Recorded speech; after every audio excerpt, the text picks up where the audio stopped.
முருகா.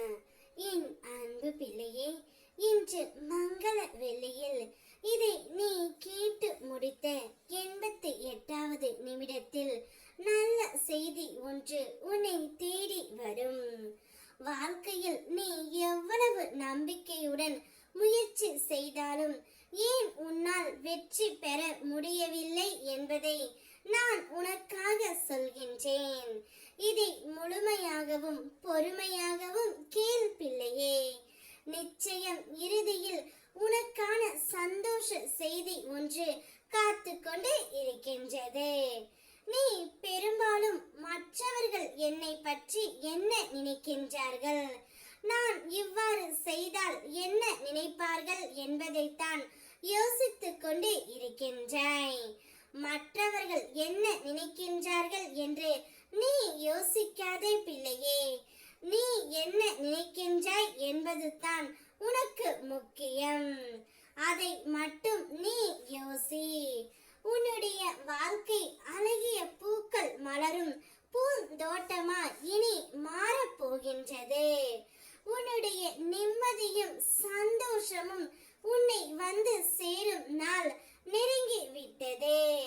நீ நீண்ட காலமாக எதிர்பார்த்த ஒரு நிகழ்வு உன்னுடைய வாழ்க்கையில் அரங்கேற போகின்றது பிள்ளையே.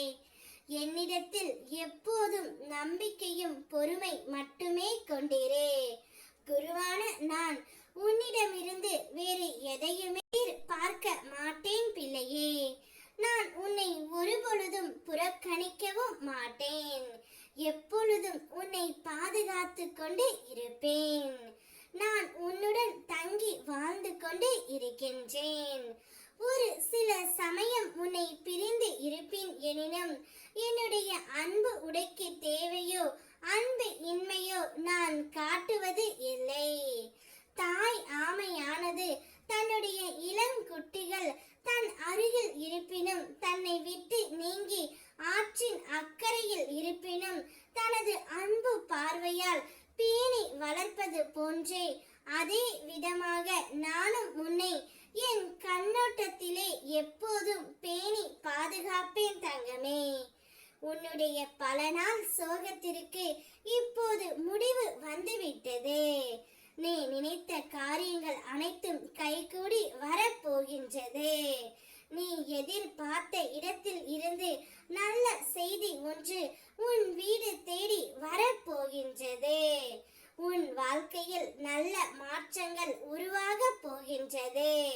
உன்னை கண் கலங்க நான் விட மாட்டேன். உன்னை உயர்ந்த நிலைக்கு கொண்டு செல்வேன். நீ கண் கலங்கினால் என் மனம் வலிக்கின்றது. அதனால் உனக்கு தேவையானதை அனைத்தையும் உன்னிடம்